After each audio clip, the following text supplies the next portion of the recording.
Mahindra students, आज हम mathematics के एक नए टॉपिक कंपाउंड इंटरेस्ट के बारे में डिस्कशन करेंगे।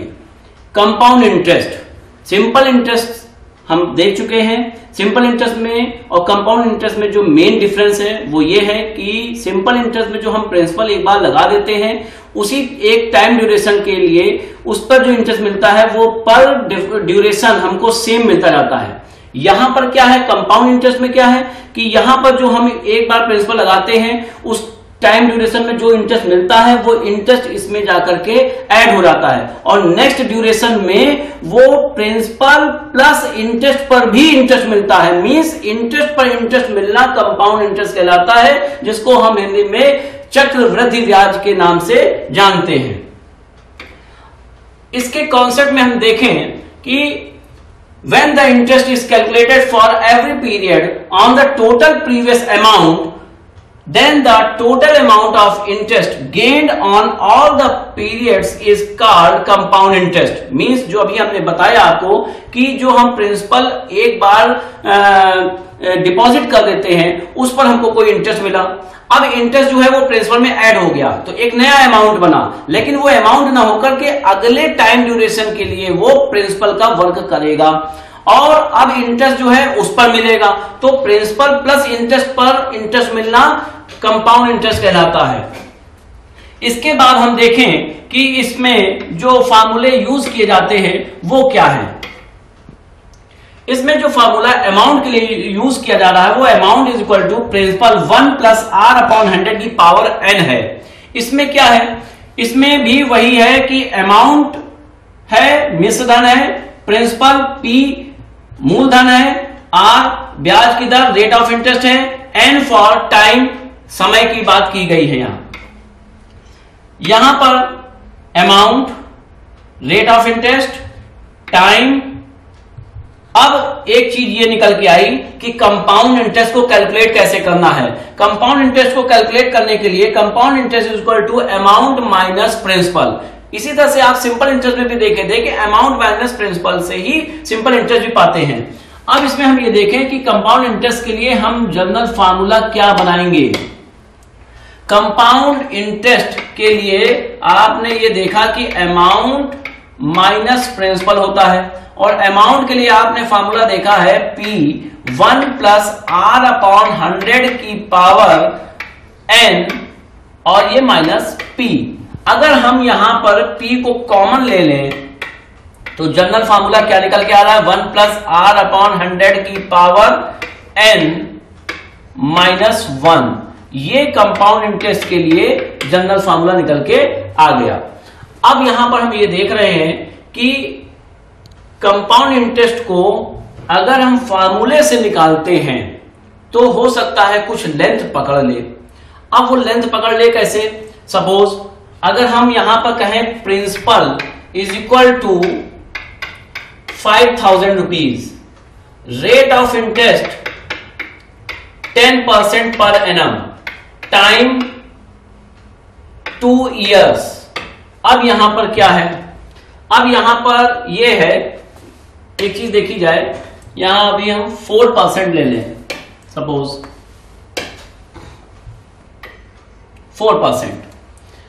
अब यहां पर अगर हम वैल्यू को पुट करेंगे तो प्रिंसिपल के लिए 5000 रख दिया गया, आर फॉर 4% रखा गया और टी या एन जो भी है सेम है वो 2 इयर्स रख दिया गया। अब आप खुद अंदाजा लगाइए कि इसको सॉल्व करने में कितने स्टेप जाएंगे। कम से कम 5 से 7 स्टेप के बाद इसका आंसर दिया जा सकता है। लेकिन अगर हम एक मेथड का इस्तेमाल करें जिसको हम लोग स्लैब मेथड के नाम से भी जानते हैं और फार्मूला मेथड भी जानते हैं, उसको हम इस तरह से कर सकते हैं कि compound interest is equal to, हमने प्रिंसिपल लिखा 5000 और 4% 2 इयर्स के लिए हमने डायरेक्ट लिख दिया 8.16 और अपॉन 100 कर दिया। जो रिजल्ट यहां 6 और 7 स्टेप में निकलेगा वो यहां एक स्टेप में निकलेगा।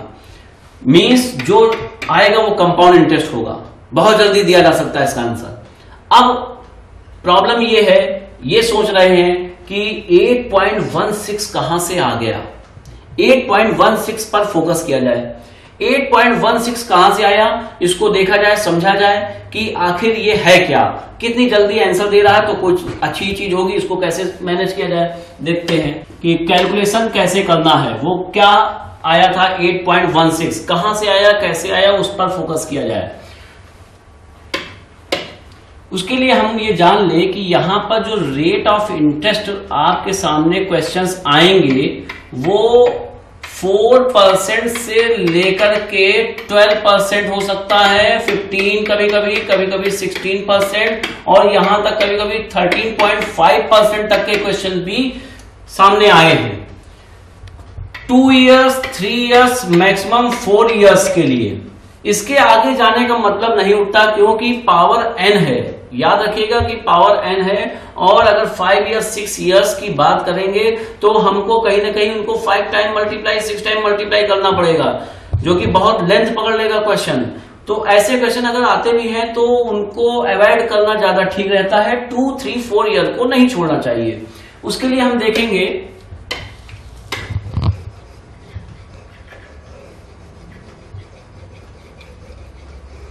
कि इस पर वर्क कैसे करना है आपको। यहां पर हम इस मेथड में P को ऑलवेज 100 रुपीज सपोज करते हैं। रेट ऑफ इंटरेस्ट जो यहां पर हम ले रहे हैं प्रेजेंट टाइम पर कैलकुलेशन के लिए वो 4% का सपोज करते हैं, ले लेते हैं। हम यहां 4 इयर्स के लिए देखेंगे, फर्स्ट ईयर, सेकेंड ईयर। देखते हैं फर्स्ट ईयर क्या है। फर्स्ट ईयर में आपको पता है कि जो कंपाउंड इंटरेस्ट है वो सिंपल इंटरेस्ट की तरह ही कैलकुलेट किया जाता है। Means first year simple interest और कंपाउंड इंटरेस्ट दोनों सेम होते हैं। अगर हम यहां पर P को 100 देख रहे हैं, 4% के लिए देख रहे हैं, 1 साल के लिए देख रहे हैं, तो कितना हमको मिलने जा रहा है इंटरेस्ट, 4। अब कंपाउंड इंटरेस्ट की बात सेकेंड ईयर में शुरू हो जाती है। कैसे शुरू हो जाती है, क्यों? क्योंकि वहां पर ब्याज मिलता है, इंटरेस्ट पर इंटरेस्ट हमको मिलने वाला है। यहां जो 4 रुपीज आए हैं इन पर हमको सेकेंड ईयर फिर से इंटरेस्ट मिलेगा और वो कितना होगा, इस 4 रुपीज पर 4% के हिसाब से 1 साल का इंटरेस्ट और कितना बनता है, तो हम कैलकुलेट करेंगे 4.16। 4 रुपए पर 4% के हिसाब से इंटरेस्ट 4 रुपए 16 पैसे और बढ़ गया। मींस हम कहेंगे कि 2 साल के अंत में हमारे पास क्या आई रकम, 8.16 आया, 8.16 आया। और यही 8.16 कैसे आया, ये 4 और 4.16 को जब हमने ऐड किया तो 8.16 आया। इसी 8.16 से प्रिंसिपल को मल्टीप्लाई करिए और अपॉन 100 करिए, डायरेक्ट कंपाउंड इंटरेस्ट आप पा जाएंगे। मींस कि अगर हमको 1 साल का निकालना होता 4% के लिए तो हम प्रिंसिपल को 4 से मल्टीप्लाई करा के अपॉन 100 करते। प्रिंसिपल को अगर 2 साल के लिए 4% पर निकालना है इंटरेस्ट तो प्रिंसिपल को हम 8.16 से मल्टीप्लाई करा के अपॉन 100 करेंगे तो कंपाउंड इंटरेस्ट निकलेगा।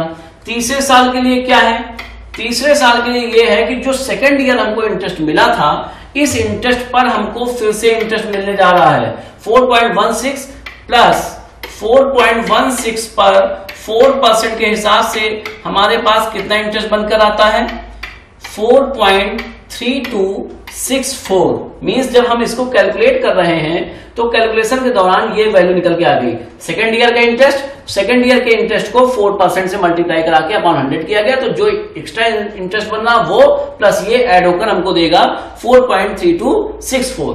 मींस थर्ड ईयर अगर हमको निकालना होता, कोई प्रिंसिपल दिया है और कहा जाए 4% के हिसाब से थर्ड ईयर 3 साल का आपको कंपाउंड इंटरेस्ट बताना है, तो आप क्या कहते कि प्रिंसिपल इनटू किसने से मल्टीप्लाई कराते।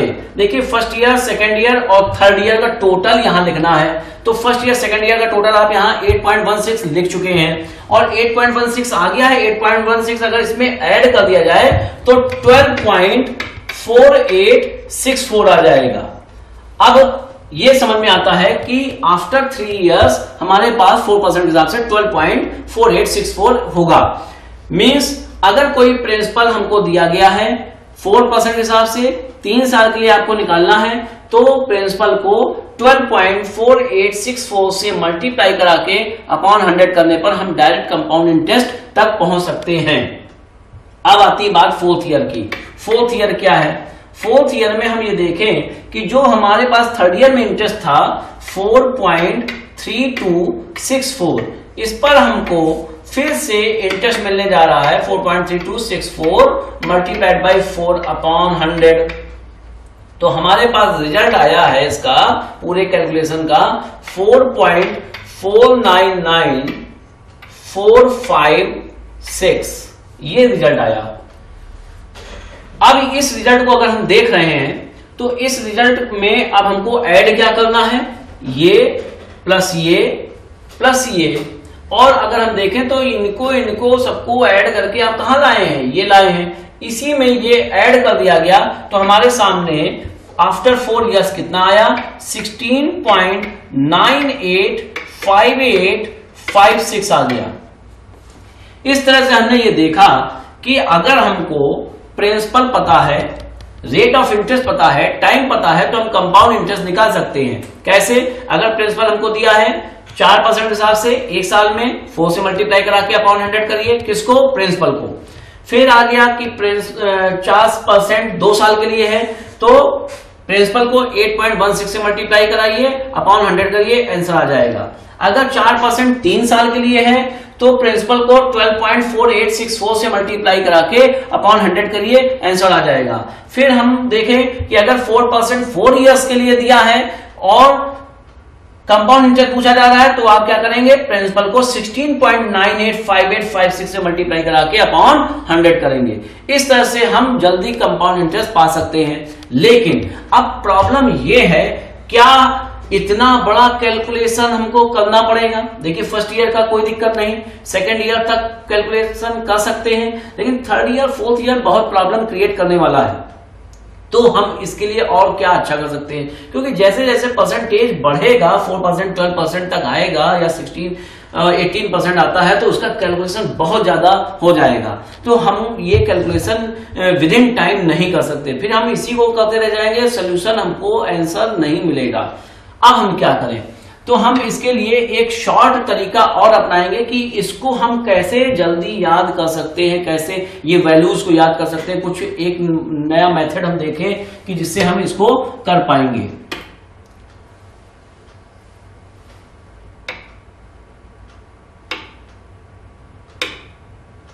नया मेथड ये है कि यहां पर हम रेट ऑफ इंटरेस्ट लिखते हैं 4%, 5%, 6%, 7, 8, 9, 10, 11, 12, ये हमने रेट ऑफ इंटरेस्ट लिख दिए। अगर हम फर्स्ट ईयर की बात करते हैं तो इसी रेट ऑफ इंटरेस्ट पर फर्स्ट ईयर के लिए वही होगा 4, 5, 6, 7, 8, 9, 10, 11, 12। अगर हम सेकेंड ईयर की बात करें तो सेकेंड ईयर हमको क्या करना है? सेकेंड ईयर के लिए हमको जल्दी चाहिए रिजल्ट, तो हम क्या करेंगे, इस रेट ऑफ इंटरेस्ट का जस्ट डबल बोलेंगे। 4 का जस्ट डबल कितना हुआ? 8 हुआ, 8 लिख दिया गया। फिर हमने कहा इस 4 का स्क्वायर कितना हुआ, तो आपने कहा 16, और इनके बीच में डॉट लगा दीजिए। आपको याद हो गया होगा कि हमने 2 स्टेप में वहां कैलकुलेशन किया था, यहां सिर्फ क्या करना है, रेट ऑफ इंटरेस्ट का स्क्वायर करना है और रेट ऑफ इंटरेस्ट का 2 गुना करना है। अगर हमको ये चीजें पता है तो हम जल्दी से आंसर दे सकते हैं। 8.16 आ गया, तुरंत मल्टीप्लाई किया प्रिंसिपल को, अपॉन 100 किया, आंसर कंपाउंड इंटरेस्ट निकल आया। 5% के लिए क्या होगा, 5 2 10 होता है और 5 का स्क्वायर 25 होता है। इस तरह से हमने कर दिया। 6 का 2 कितना होता है, 12 होता है। 6 का स्क्वायर कितना होता है, 36 होता है। फिर हमने 7 का देखा तो 7 का 2 14 होता है और 7 का स्क्वायर 49 होता है। फिर 8 के लिए 16 होता है और 8 का स्क्वायर 64 होता है। 9 का 2 18 होता है और 9 के स्क्वायर कितना होता है, 81 होता है। हमने यहाँ क्या देखा, हमने ये देखा कि रेट ऑफ इंटरेस्ट का हम जस्ट डबल कर रहे हैं, डेसिमल लगा रहे हैं और रेट ऑफ इंटरेस्ट का स्क्वायर कर रहे हैं। तो इसके लिए हमने ये फॉर्मूला बना लिया, रेट ऑफ इंटरेस्ट का जस्ट डबल और रेट ऑफ इंटरेस्ट का स्क्वायर। ये फार्मूला हमने क्रिएट कर लिया। अब इस फार्मूले को क्रिएट करने पर अब हमने ये देखा कि यहां डेसिमल के प्लेस के बाद रेट ऑफ इंटरेस्ट का एक टर्म है और ये कंडीशन थोड़ी फॉलो करनी पड़ेगी आपको कि रेट ऑफ इंटरेस्ट के डेसिमल के बाद जितने टर्म होंगे उन टर्म्स में सिर्फ 2 डिजिट ही रह सकती हैं। आप यहां देख रहे हैं 2 डिजिट ही हैं। अब प्रॉब्लम कहां से स्टार्ट हुई? 10% से। यहां पर 10 का क्या करना है? आपको 2 टाइम्स करना है। 10 का 2 टाइम्स कितना होता है भाई? 20 होता है। 10 का स्क्वायर करना कितना होता है? 100 होता है। बीच में आपने क्या लगाया? डेसिमल। अब आपको क्या करना है? आपको ये करना है कि आप देख रहे थे कि आपको बताया गया था कि डेसिमल के बाद रेट ऑफ इंटरेस्ट के जितने भी टर्म होंगे उनमें सिर्फ 2 डिजिट ही रह सकती हैं। तो यहां 2 डिजिट रखनी है, यानी कि 1 शिफ्ट होकर कहां जाएगा? यहां पर। तो क्या रिजल्ट बनेगा? 21.00 बनेगा, यानी यहां 21.00 आ गया।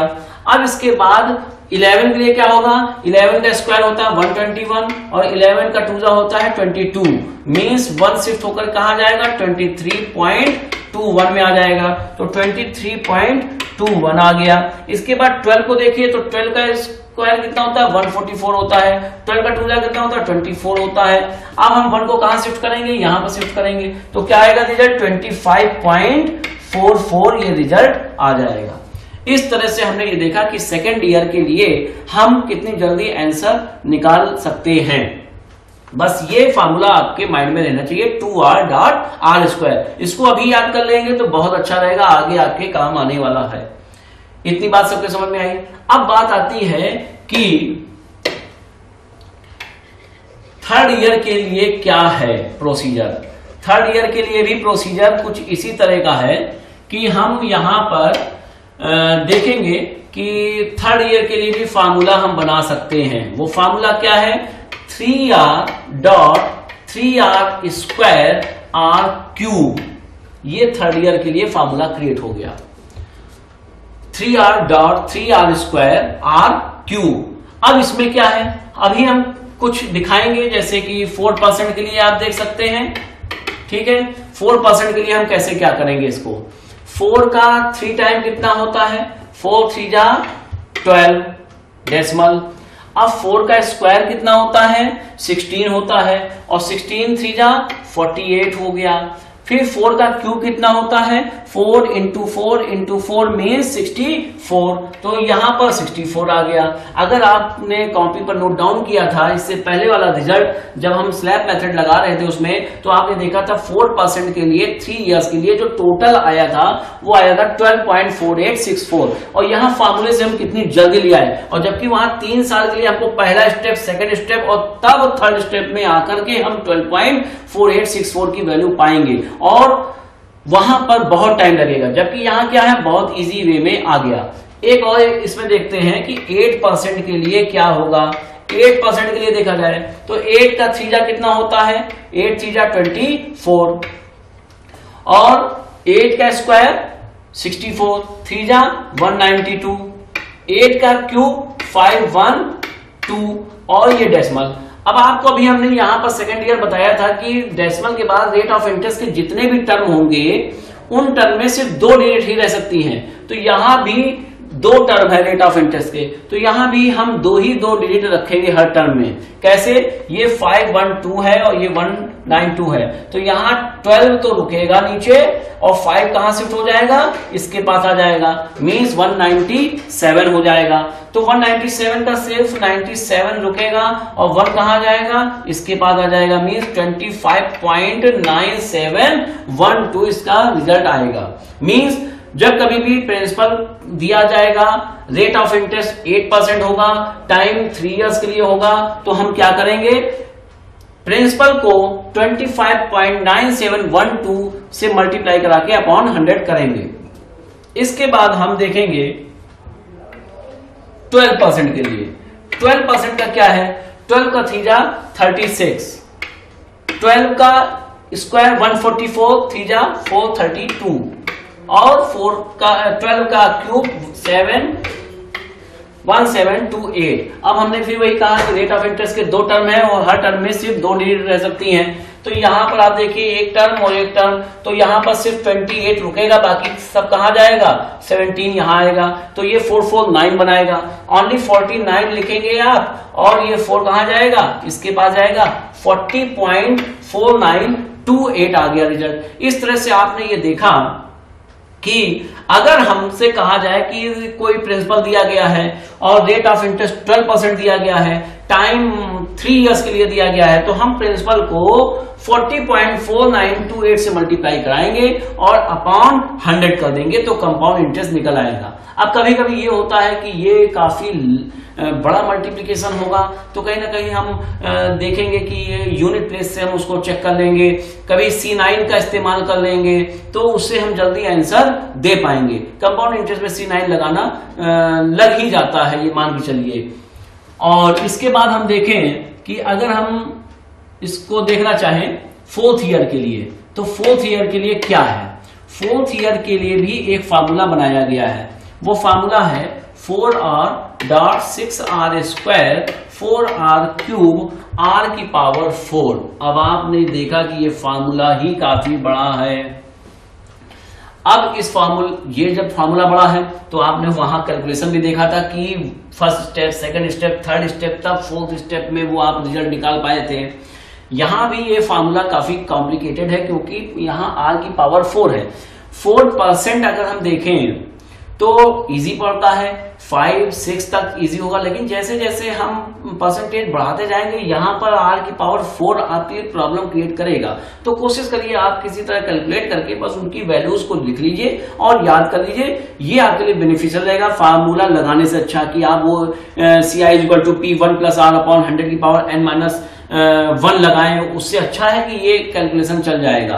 और 4th ईयर के लिए ज्यादातर नॉर्मली क्वेश्चन में अप्रोक्सीमेशन का केस दिया जाता है कि अप्रोक्सीमेट वैल्यू बताइए, तो हम अगर याद रखेंगे तो वैल्यू तो हम यहाँ पर बस फर्स्ट 2 डिजिट या 3 डिजिट से कम चल जाएगा हमारा। सपोज हम यहाँ 4% के लिए देखें कि 4% के लिए क्या होगा, 4 का 4 इस टाइम 16 हो गया, 4 4 जा 16, 4 का स्क्वायर कितना होता है 16 6 जा 96 हो गया, फिर 4 का क्यूब कितना होता है 64, 64 4 जा 256 आ गया। फिर आप देखिए कि 4 की पावर 4 है तो 256 आ गया यहाँ पर भी। अब आपने यहाँ देखा फर्स्ट टर्म, सेकंड टर्म और थर्ड टर्म, और हर टर्म में 2 डिजिट रखना जरूरी है, इसलिए हम क्या करेंगे सिर्फ 56 को लिखेंगे और 2 कहां चला जाएगा, यहां शिफ्ट हो जाएगा आकर के, तो ये 256 2 ऐड होकर क्या बनेगा 258 बनेगा, तो ओनली 58 लिखेंगे और ये 2 कहां चला जाएगा, इसके पास चला जाएगा, तो क्या बनेगा 98, और ये आ गया 16.985856, तो 16.985856 आ गया रिजल्ट। इस तरह से हमने ये देखा कि हम यहाँ पर जल्दी से इसको ला पाए हैं और हम मल्टीप्लाई भी जल्दी करा लेंगे। लेकिन प्रॉब्लम वही है कि आपके लिए ये 8 डिजिट बन जाते हैं। अब 8 डिजिट बन जाते हैं तो 4th ईयर के लिए नॉर्मली हमने कहा कि उनकी कोशिश रहती है कि अप्रोक्सीमेशन में पूछा जाए, क्योंकि यहाँ वैल्यू बहुत बड़ी हो जाती है, इसलिए आप अगर इसको 17 कर देंगे, प्रिंसिपल को 17 से, अप्रोक्सीमेशन के केस में प्रिंसिपल को 17 से मल्टीप्लाई करा के अपॉन 100 कर देंगे तो आंसर हम बहुत जल्दी निकाल सकते हैं। हमने फिर दोहराया कि C9 का इस्तेमाल करके भी आप इसको जल्दी पा सकते हैं। ये कैलकुलेशन आपके समझ में आ गया होगा। इसी तरह 4, 5% एंड 12% तक आप करके देखेंगे और उससे रिलेटेड क्वेश्चंस लगाने का प्रयास करेंगे। नेक्स्ट देखते हैं, कुछ एग्जाम्पल्स देखे जाएं इसके। Example first, a certain sum of money at CI will amount to ₹441 in 2 years at the rate of 5% per annum. Find the sum. Means यहां पर क्या निकल के आ रहा है कि हम फिर वही चीज आपसे डिस्कस कर रहे हैं, बार बार बता रहे हैं कि यहाँ हम जब भी लैंग्वेज प्रॉब्लम को सॉल्व करते हैं तो उसके अंदर हम चीजों को फिल्टर करके लाएं। पहले फिल्टर करके लाने से ये होता है कि हम चीजों को समझ जाते हैं कि क्या क्या दिया है, हमको निकालना क्या है, तो हम किसी तरीके से बेसिक कॉन्सेप्ट से, फार्मूला बेस्ड मेथड से हम कुछ भी जल्दी आंसर दे पाते हैं। तो अ सर्टेन सम ऑफ मनी, एक निश्चित धनराशि 2 साल में 441 रुपए हो जाती है। कितने रेट ऑफ इंटरेस्ट पर 5% पर एनम से। तो वो धनराशि बताइए क्या है। तो अब आपने क्या किया कि यहां पर जो चीजें फिल्टर की थी उससे आपको ये लगा कि ये 441 क्या है, अमाउंट है, ये 5% रेट ऑफ इंटरेस्ट है, टाइम 2 ईयर्स का दिया है। अब हमसे जब वो प्रिंसिपल पूछ रहा है तो हम कोशिश करें कि फार्मूला लगाएं। फार्मूला क्या था वो, अगर हम प्रिंसिपल निकालने की तैयारी में है तो amount is equal to principal 1 + r/100 की पावर n ये फार्मूला था हमारे सामने। अगर हम यहाँ वैल्यू रख भी देते हैं तो प्रिंसिपल निकालने के लिए क्या करेंगे, 1 plus R means 5% upon 100 time 2 years के लिए, और ये 441 दिया है। अब आप कैलकुलेशन खुद ही समझ सकते हैं कि इसमें कैलकुलेशन क्या होगा, कितना लंबा कैलकुलेशन जाएगा। तो कहीं ना कहीं हम इसको बेसिक कॉन्सेप्ट से करें, जो अभी हमने सीखा उस कॉन्सेप्ट को अगर अप्लाई करें तो बहुत जल्दी हम आंसर दे सकते हैं। वो आंसर कैसे दे सकते हैं, देखिए ध्यान से, कि यहां पर 100 रुपीज का प्रिंसिपल मानना जरूरी है, क्योंकि आपसे हमने जो डिस्कस किया था कि स्लैब मेथड में या उस मेथड में जो फार्मूला भी हमने दिखाया था उसमें 100 पी को सपोज कर लिया जाता है। पी यहां निकालना भी है तो पी को हमने 100 सपोज कर लिया।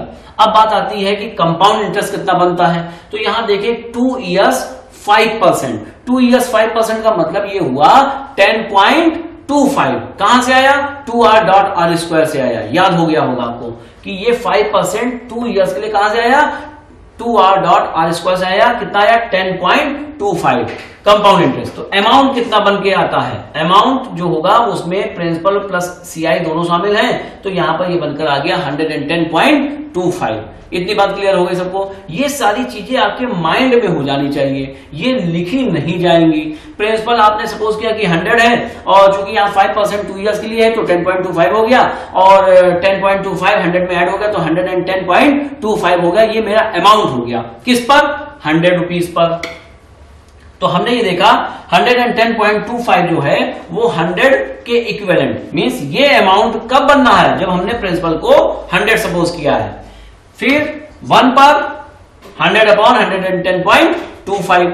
इतनी बात क्लियर हो गई सबको कि अपॉन में आ जाएगा ये।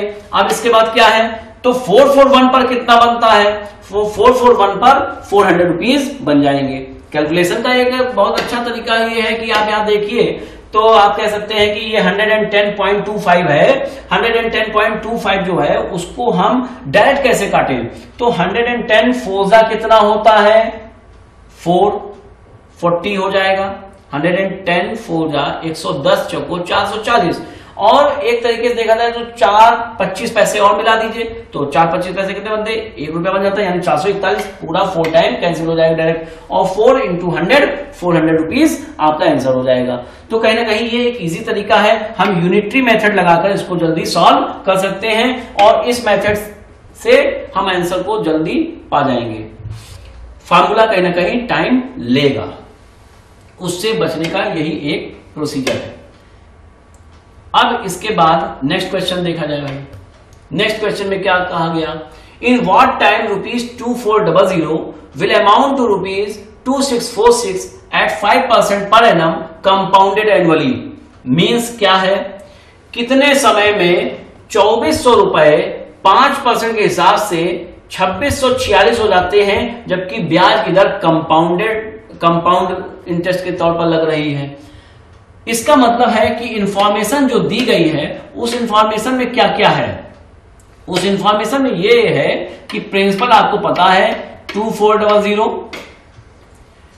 अमाउंट पता है 2646, रेट ऑफ इंटरेस्ट पता है आपको 5%, आपसे कैलकुलेट क्या करवाया जा रहा है, टाइम।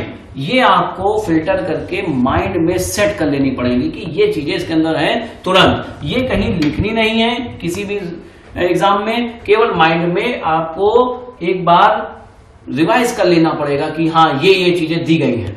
अब इसमें क्या करेंगे, अब हम लगाएंगे अमाउंट का formula. Amount is equal to principal 1 plus R upon 100 की पावर n। अब यहां अगर वैल्यू हम पुट करेंगे तो ये 2400 रुपए है, और ये 2646 है, और हम कहेंगे 1 प्लस आर 5 अपॉन 100 की पावर n की वैल्यू निकालनी है। अब आप खुद समझ रहे होंगे कि यहाँ स्टेप कौन कौन से आपको करने हैं, कौन कौन से स्टेप करने हैं। ये 2400 रुपए इसके नीचे जाएंगे, फिर उसके बाद क्या होगा, देख लीजिए क्या होगा। 2400 रुपए इसके नीचे आ गए, और ये कैलकुलेट होकर आया 20 एंड 21 अपॉन 20, ये आ जाएगा कि पावर n।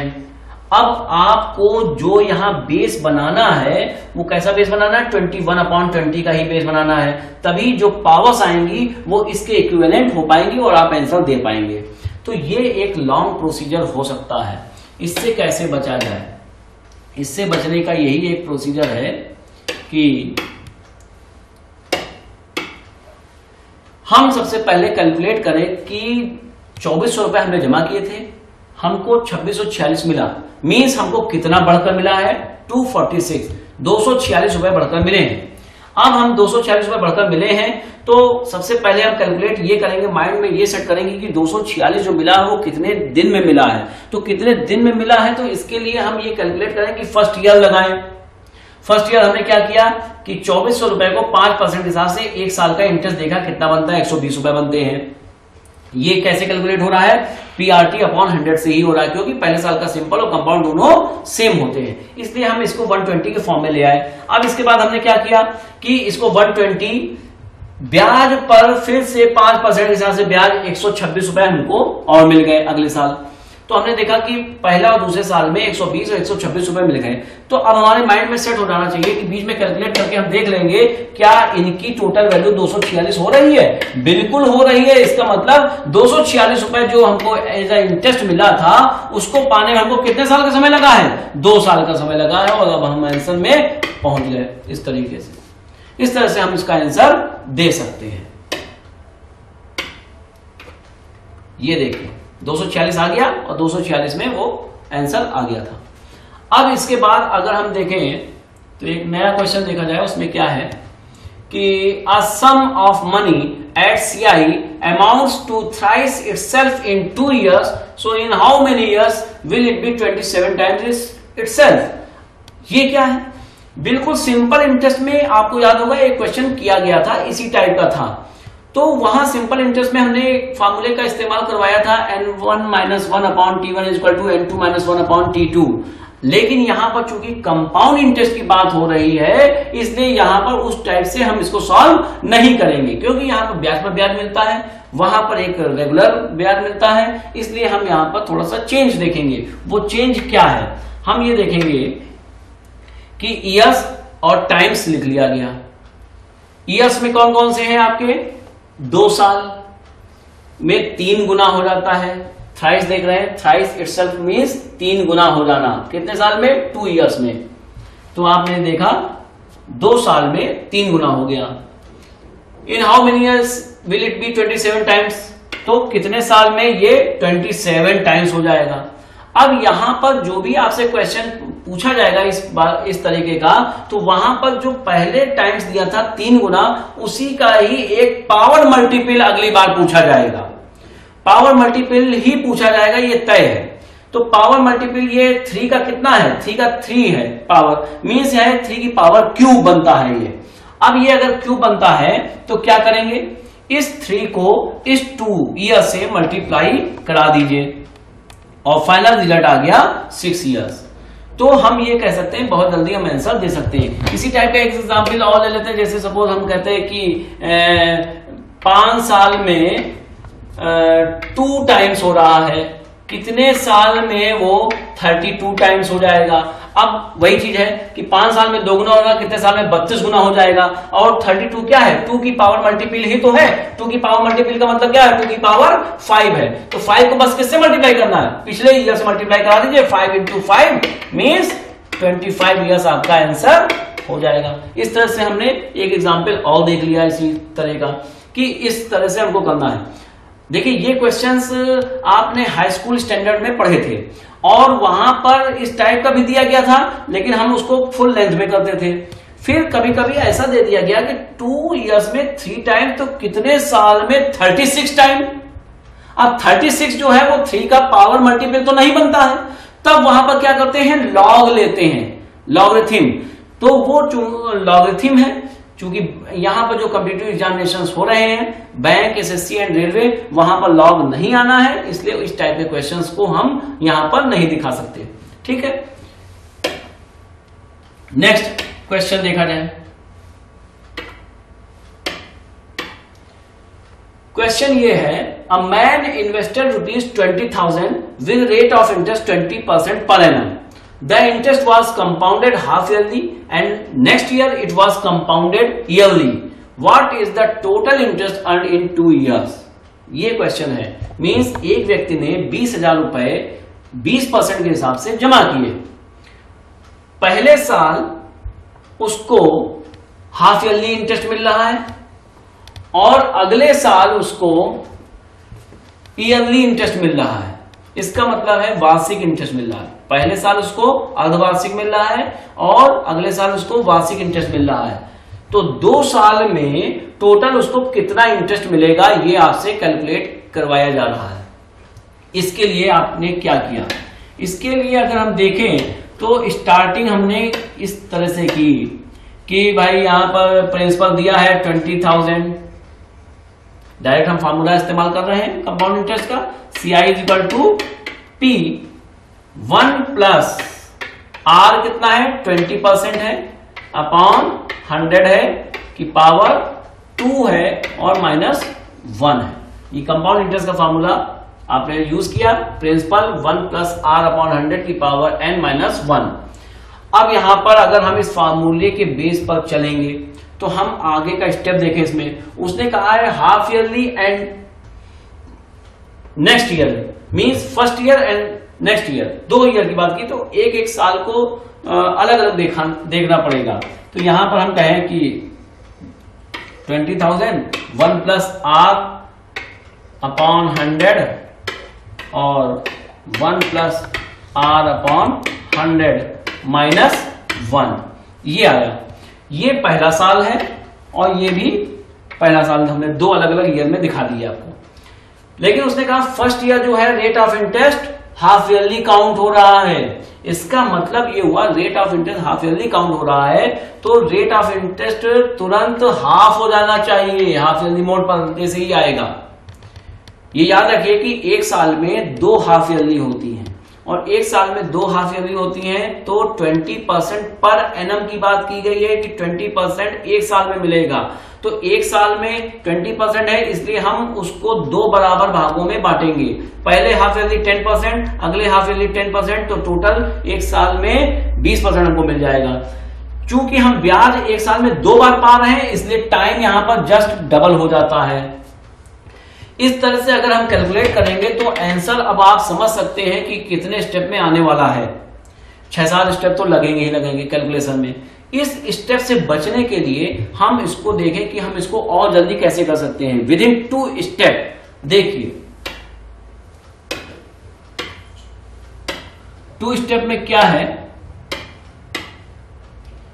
कि ये ध्यान से देखिए कि पहले स्टेप में हमने क्या किया, प्रिंसिपल लिया इनटू 21/100 किया। ये 21/100 आया कहां से? 21/100 इस तरह से आया कि आप 2 साल का बात कर रहे हैं, हमने 2 साल को अलग अलग ईयर में बांट दिया, पहला साल दूसरा साल।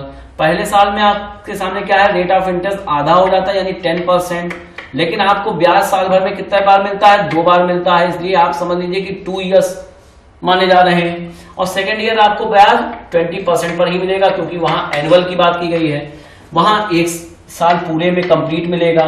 यहां पर 2 बार ब्याज है, 10% 2 टाइम, इसका मतलब 2r.r² का इस्तेमाल किया जा सकता है। 10% पर 2r.r² लगाएंगे तो क्या आएगा, 21 आ जाएगा।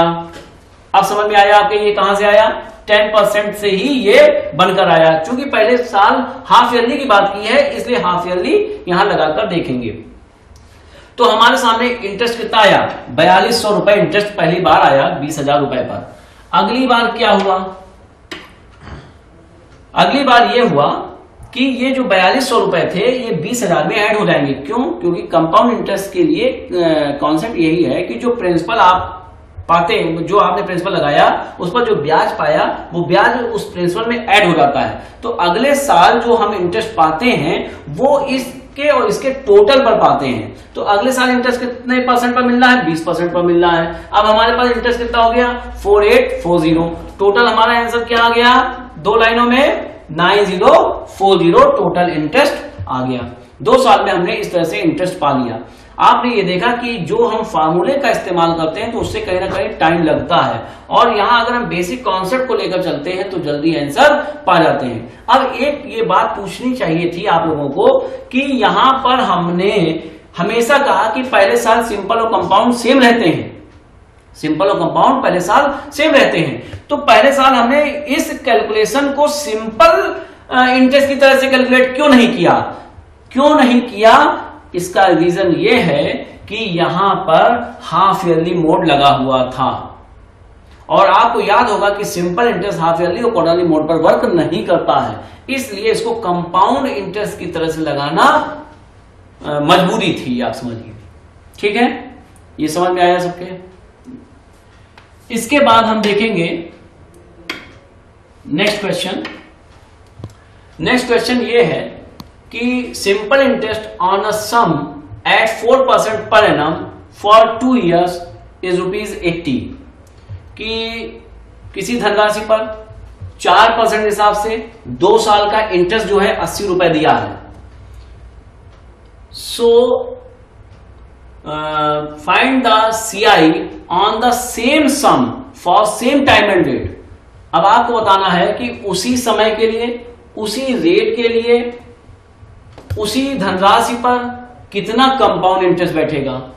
अब अगर हम देखें तो इसको हम 2-3 तरीके से लगा सकते हैं। वो तरीके क्या हैं कि यहां पर जो इंफॉर्मेशन दी है कि P आपको पता नहीं है, रेट ऑफ इंटरेस्ट यहां पर आपको मिला हुआ है 4%, टाइम जो मिला हुआ है वो 2 years का मिला हुआ है। अब इस और SI आपको दिया गया है कितना, 80 रुपीज। अब ये सब चीजें आपको पता है, इतनी इंफॉर्मेशन है, R पता है, T पता है, SI पता है, तो आप क्या निकाल सकते हैं, P निकाल सकते हैं। P आप निकाल कर ले आए कैलकुलेट करके, SI = PRT/100 से डायरेक्ट हम दिखा देते हैं कि P 1000 रुपीज आ जाएगा। अब उन्होंने कहा कि कंपाउंड इंटरेस्ट बताओ, किस पर, इसी धनराशि पर, इसी रेट पर, इसी टाइम के लिए। तो आपने कंपाउंड इंटरेस्ट का फॉर्मूला लगाया और आंसर दिया इसका। कंपाउंड इंटरेस्ट का फॉर्मूला सभी लोग जानते हैं कि CI = P 1 + R/100⁻n - 1 होता है। देखिए फॉर्मूला याद इसलिए रखना जरूरी है कि कभी कभी ऐसा होता है कि हम कोई क्वेश्चन बेसिक कॉन्सेप्ट से प्रेजेंट टाइम पर नहीं समझ पाए एग्जाम के समय, तो हम कम से कम फॉर्मूला लगा के उसको जल्दी से जल्दी करने का प्रयास तो करें। तो कंपाउंड इंटरेस्ट का फॉर्मूला लगाया और कंपाउंड इंटरेस्ट पा जाएंगे, लेकिन काफी टाइम लगेगा।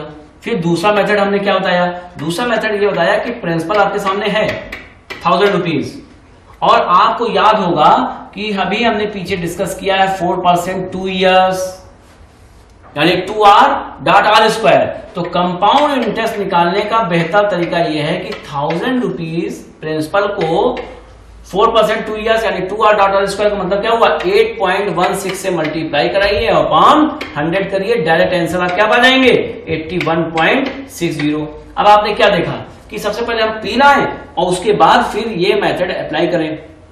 इस मेथड को अप्लाई करने के बाद हम ये देख रहे हैं कि और इससे अच्छा क्या हो सकता है, इसमें 1-2 स्टेप करने पड़ रहे हैं, और क्या हो सकता है वो हम देखेंगे क्या हो सकता है।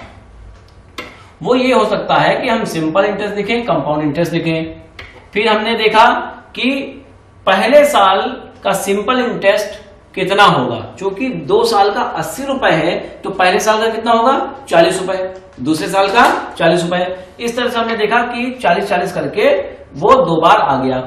और इधर क्या हुआ, पहले साल का सिंपल और कंपाउंड दोनों सेम है। अब सिंपल और कंपाउंड दोनों सेम है। अब यहां तो 40-40-80 हो गया। अब यहां क्या हुआ, कंपाउंड इंटरेस्ट जो मिला था हमको नेक्स्ट ईयर हम ले गए उसको, और उस पर हमको फिर से 4% के हिसाब से कितना और इंटरेस्ट मिलने जा रहा है। तो हम देख रहे हैं ₹1.60 और मिल रहे हैं, यानी ₹41.60 हो गया। तो टोटल कंपाउंड इंटरेस्ट कितना बैठता है, टोटल कंपाउंड इंटरेस्ट ₹81.60 बनता है, क्योंकि 40 रुपए ये और ₹41.60 ये डायरेक्ट आंसर आपका आ गया। और ये सिंपल इंटरेस्ट 40-40-80 था। तो कहीं ना कहीं ये कम कैलकुलेशन पर हम जल्दी निकाल सकते हैं, यहां हमको प्रिंसिपल निकालने की जरूरत नहीं पड़ रही है। इस तरह से हमारा टाइम बहुत सेव हो रहा है। इस क्वेश्चन के बाद नेक्स्ट क्वेश्चन जो है वो ये है कि the CI earned on an amount of ₹22,000 at the end of 2 years is ₹5596.80. What would be the simple interest earned on same amount for same time and rate? Means क्या है कि एक निश्चित धनराशि दी गई है आपको 22,000 रुपए पर, एक निश्चित धनराशि 22,000 रुपए पर 2 साल का कंपाउंड इंटरेस्ट 5596.80 दिया है, तो वो कह रहा है कि इसी अमाउंट यानी कि 22,000 रुपए पर इसी टाइम के लिए, कितना टाइम है 2 इयर्स के लिए, और उसी रेट के लिए, अब यहां रेट तो पता नहीं है, कंपाउंड सिंपल इंटरेस्ट कितना होगा, सिंपल इंटरेस्ट कितना होगा। अब हमारे सामने ये क्वेश्चन आया, अगर हम इस क्वेश्चन को देखें तो हमारे सामने ये चीजें निकल के आ रही हैं कि यहां हमको प्रिंसिपल पता है 22,000 रुपीज, 22,000 रुपए पता है, रेट ऑफ इंटरेस्ट हमको पता नहीं है, टाइम यहां हमको पता है 2 इयर्स का है, और कंपाउंड इंटरेस्ट दिया है 5596.80। ये इंफॉर्मेशन हमारे पास है। अब इतनी इंफॉर्मेशन है, सबसे मेन मुद्दा तो यहां पर गायब है, रेट ऑफ इंटरेस्ट। अगर रेट ऑफ इंटरेस्ट ही पता होता तो PRT अपॉन 100 लगाकर सिंपल इंटरेस्ट ना निकाल लेते, बहुत इजी हो जाता, लेकिन जैसे ही उसने रेट ऑफ इंटरेस्ट को हटाया इस क्वेश्चन से, क्वेश्चन का स्टैंडर्ड एकदम से हाई हो गया। अब अगर हम इसमें फार्मूले का इस्तेमाल करते हैं CI वाला, कंपाउंड इंटरेस्ट वाला, तो P1 प्लस R अपॉन 100 की पावर n-1 होता है ये फार्मूला। तो अब अगर हम इसमें 22,000 रुपए और यहाँ पर compound interest as it is यही लिखा रहता है यहाँ पर, और 1 प्लस R हमको पता नहीं, अपॉन 100 की पावर 2-1 कर दें अगर हम इस क्वेश्चन में, तो आप खुद समझिए कि इसका कैलकुलेशन कितना ज्यादा होने वाला है। कैलकुलेशन ज्यादा होने का मतलब है कि ये 22,000 रुपए जब यहां आएंगे डिवाइड होगा, फिर उसके बाद कुछ एक वैल्यू आएगी, कम करेंगे आप, सिंप्लीफाई करेंगे, कुछ कम वैल्यू आएगी, फिर उसको क्या करेंगे, उसमें 1 ऐड करेंगे ला करके, इधर साइड चेंज करा करके, 1 ऐड करने के बाद आप जो वैल्यू आएगी उसका क्या निकालेंगे, स्क्वायर रूट निकालेंगे, क्योंकि यहाँ स्क्वायर लगा हुआ है, स्क्वायर रूट निकालना पड़ेगा। स्क्वायर रूट निकालने के बाद जो वैल्यू आएगी उसमें 1 माइनस करेंगे, फिर उसके बाद जो वैल्यू निकल के आएगी उसको 100 से मल्टीप्लाई करेंगे, फिर जो वैल्यू निकल के आएगी उसको, वो आपका रेट ऑफ इंटरेस्ट होगा। इतना लंबा प्रोसीजर हो जाएगा। जब इतना लंबा प्रोसीजर हो जाएगा तो इससे बचा कैसे जाए, यही हमको सोचना है। इसके लिए हम देखें कि इसका शॉर्ट तरीका क्या हो सकता है। शॉर्ट तरीका ये हो सकता है कि हमने कंपाउंड इंटरेस्ट निकालने का अभी आपको एक मेथड बताया कि कंपाउंड इंटरेस्ट निकालते समय प्रिंसिपल को आप रेट ऑफ इंटरेस्ट से मल्टीप्लाई करा के अपॉन 100 करेंगे तो डायरेक्ट कंपाउंड इंटरेस्ट तक पहुंच जाएंगे। तो compound interest is equal to principal into something upon 100। अब ये क्वेश्चन मार्क क्या है, ये क्वेश्चन मार्क ये है कि यहां पर हम 2r.r² की बात कर रहे हैं। क्वेश्चन मार्क की जगह हमने यही क्यों लिया 2r.r², क्योंकि यहां पर 2 इयर्स की बात की जा रही है, 2 इयर्स की, इसलिए 2r.r² को लिया गया है। इतनी बात सबको समझ में आई। नेक्स्ट क्या है इसके अंदर कि ये जब हम कैलकुलेशन करके ला रहे हैं, हमने 100 से इसको 100 को कैंसिल किया, 220 से डिवाइड कर लेंगे, 22 का टेबल लगभग पढ़ जाएंगे, और 22 का टेबल पढ़ने के बाद 25.44 आएगा। रेट ऑफ ये क्या है क्वेश्चन मार्क, इस क्वेश्चन मार्क को अगर हम देखें तो 2r.r² है। अगर हम इस वैल्यू को इस वैल्यू से कंपेयर करें, इस वैल्यू को इस वैल्यू से कंपेयर करें, तो किसके रेट के स्क्वायर में 44 आता है, तो हम कहेंगे 12 के स्क्वायर में 44 आता है। तो 12 का 144 हो गया, 12 का 2 24 हो गया, 1 इधर शिफ्ट हुआ होगा, तभी ये 25.44 आया। यानी यहां पर जो रेट ऑफ इंटरेस्ट की बात की जा रही है वो रेट ऑफ इंटरेस्ट क्या है, 12% है। तो ये आसानी से आप रेट ऑफ इंटरेस्ट तक पहुंच गए बहुत जल्दी। तो कहीं ना कहीं हमको ये दिमाग में रखना पड़ेगा इस टाइप से प्रोसीजर कि हम क्या करें। देखिए ये सब चीजें तभी हो पाएंगी जब आप रेगुलर प्रैक्टिस में होंगे।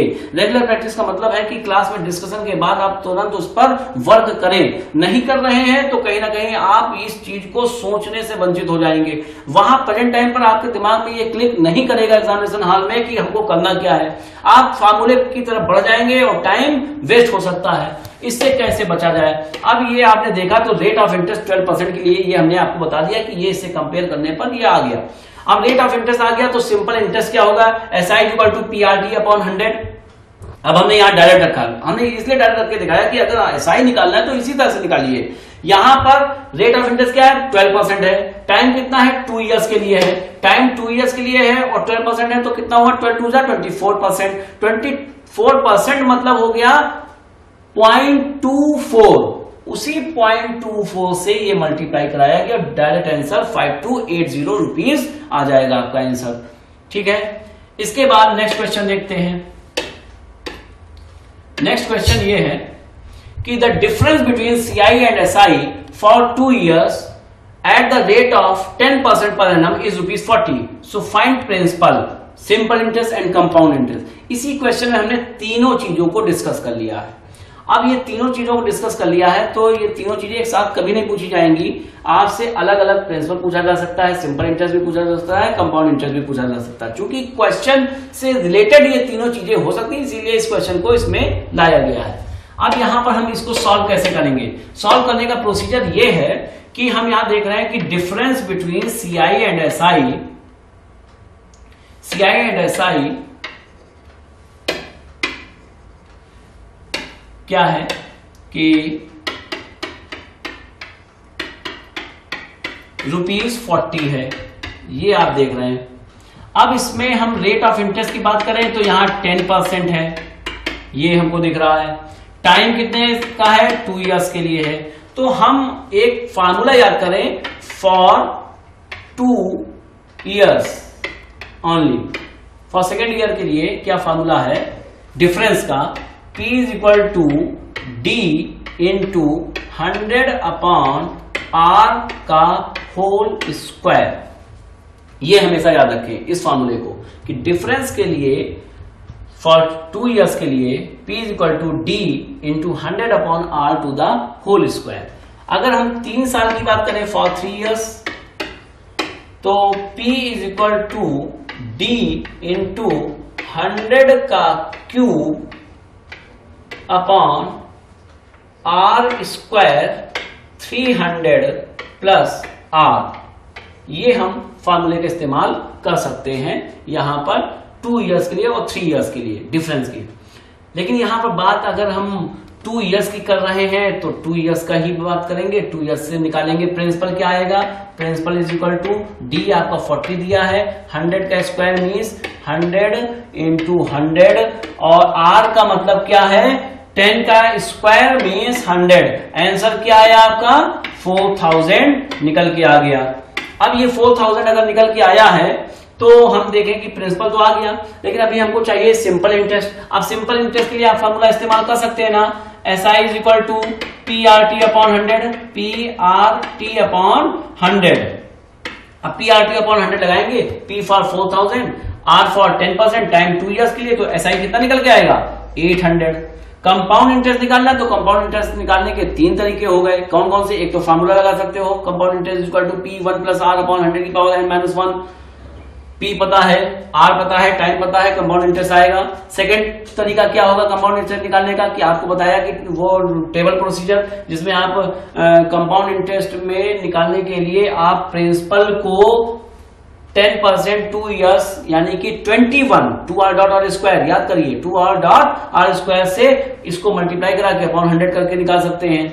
और तीसरा तरीका क्या है कि अगर आपको सिंपल इंटरेस्ट पता है तो उसमें आप डिफरेंस जोड़ दीजिए तो क्या आ जाएगा? कंपाउंड इंटरेस्ट आ जाएगा। भाई यहाँ 800 रखो, 800 उधर चला गया तो 840 हो जाएगा। तो इस तरह से कंपाउंड इंटरेस्ट निकाला जा सकता है। लेकिन ये कहीं ना कहीं बहुत लॉन्ग प्रोसीजर बैठा जा रहा है कि अगर हमको सिंपल इंटरेस्ट डायरेक्ट निकालना होता सपोज तो हम पहले यहाँ आते फिर यहाँ आते, कंपाउंड इंटरेस्ट निकालना होता तो पहले हम यहाँ आते फिर कंपाउंड इंटरेस्ट निकालते। तो ये कहीं ना कहीं बहुत लॉन्ग प्रोसीजर बैठा जा रहा है। तो इसको और इजी तरीके से कैसे किया जा सकता है उसको देखा जाए। उसको देखने के लिए आपको देखना पड़ेगा कि आपके माइंड में बहुत सी चीजें फ्रेम हो जाएं कि 10% की बात अगर कर रहा है तो सिंपल इंटरेस्ट 10 पर 10, पहले साल का सिंपल और कंपाउंड दोनों सेम।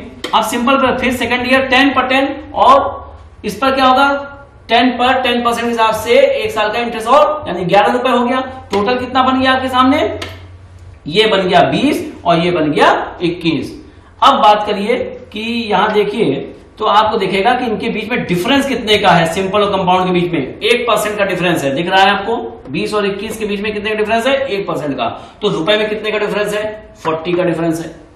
1% का डिफरेंस 40 के इक्विवेलेंट तो 100 पर। क्यों 100 पर? क्योंकि हमको प्रिंसिपल निकालना है। प्रिंसिपल कितना आ गया? 4000 आ गया। देखिए यहाँ किसी फॉर्मूले की जरूरत आपको नहीं पड़ी। बस चीजें क्या है कि यहां पर आपको ये पता हो और ये चीजें आप माइंड में कर ले जाएं, ये लिखे नहीं। ये अगर माइंड में हो गया तो ये सिर्फ 2 लाइनें, वो भी आपको सोचनी नहीं है। 1% वैल्यू 40 है तो 100% की 4000, डायरेक्ट आंसर ओरल दे सकते हैं आप। इसके बाद आप देखिए कि 1% का डिफरेंस है तो रुपए में कितने डिफरेंस, 40 का, तो 20 पर 800, क्यों 20 पर, क्योंकि सिंपल इंटरेस्ट निकालना है, डायरेक्ट आप आंसर आ गए। अगर आपको सिंपल इंटरेस्ट निकालना तो प्रिंसिपल निकालने की जरूरत आपको नहीं है। अब अगर हमको कंपाउंड इंटरेस्ट निकालना तो 1% डिफरेंस तो 40, तो फिर 21 पर तुरंत 840 कंपाउंड इंटरेस्ट। इस तरह से हमने देखा कि हम इजी वे से कितनी जल्दी आंसर दे रहे हैं बिना फार्मूले के। लेकिन हम ये भी कहते हैं कि फार्मूला आपने लिख लिया है, आप उसको जरूर देखिए। ठीक, इसके बाद हम एक नेक्स्ट क्वेश्चन और देखते हैं। नेक्स्ट क्वेश्चन में कहा गया the CI and SI for 2 years, compound interest और सिंपल इंटरेस्ट 2 साल के लिए 192 रुपए और 108 रुपए है। कंपाउंड इंटरेस्ट 192 रुपए और सिंपल इंटरेस्ट 108 रुपए है। उसमें कहा गया कि रेट ऑफ इंटरेस्ट बताइए, तो इसके लिए डायरेक्ट फार्मूले का इस्तेमाल आप करिए। इसमें रेट ऑफ इंटरेस्ट निकालने का एक फार्मूला दिया गया है 2 × CI - SI × 100/SI। Rate of interest निकालने का एक जनरल फार्मूला क्या है, फॉर 2 ईयर्स, अगर कंपाउंड और सिंपल दिए हैं तो आप ये यूज कर सकते हैं। और क्या आएगा, 2 CI जगह 192 रख दिया, SI जगह 108 रख दिया, क्या रिजल्ट निकल के आया, और SI की जगह हम रख देंगे 108। ठीक, तो यहां पर डिफरेंस आ गया 84 और ये अपॉन 108, और ये कैलकुलेट होकर ये वैल्यू देगा आपको 155, राइट 5/9% रिजल्ट आ जाएगा। इस तरह से हमने देखा कि इस टाइप के क्वेश्चन को भी हम जल्दी कर सकते हैं। नहीं तो यहां पर आपको क्या नहीं पता है, रेट ऑफ इंटरेस्ट नहीं पता है और बहुत टाइम लग सकता है अगर आप कहीं इधर उधर इसको किसी अन्य फार्मूले से लगाने का प्रयास करते हैं। ये फार्मूला इसके लिए बनाया गया है स्पेशली। अब इसके बाद एक क्वेश्चन और देखा जाए जो कि इसी टाइप का है, मींस इस क्वेश्चन को पूछने के 2 तरीके हो सकते हैं। एक तो तरीका आपने देख लिया, दूसरा तरीका यह भी हो सकता है कि difference between CI and SI is ₹24, means compound interest और सिंपल इंटरेस्ट के बीच में जो अंतर है वो 24 रुपए का है, और सिंपल इंटरेस्ट जो दिया है वो 440 रुपए है। So find the interest. अब इंटरेस्ट आपको क्या देखना है, फिर वही चीज है कि वही फार्मूला यहां पर हम इस्तेमाल कर सकते हैं। पूछने के तरीके अलग होंगे लेकिन आप कैलकुलेट इसी तरह से कर पाएंगे। आपने ये देखा कि यहां पर हमने कंपाउंड और सिंपल इंटरेस्ट के लिए डिफरेंस कितना रखा, 24 रखा, SI कितना रखा, 440 रखा, और डायरेक्ट आंसर दिया रेट ऑफ इंटरेस्ट 10, राइट 10/11%। इस तरह से हमने ये देखा कि कंपाउंड इंटरेस्ट में हम क्वेश्चंस को और इजी तरीके से कर सकते हैं। अगर कुछ फार्मूले, कुछ रूल्स एंड रेगुलेशंस अगर याद रख लें तो हम बहुत जल्दी कर सकते हैं। अगले क्लास में हम और भी चीजें डिस्कस करेंगे, और भी टॉपिक्स डिस्कस करेंगे। लिए तब तक के लिए थैंक यू।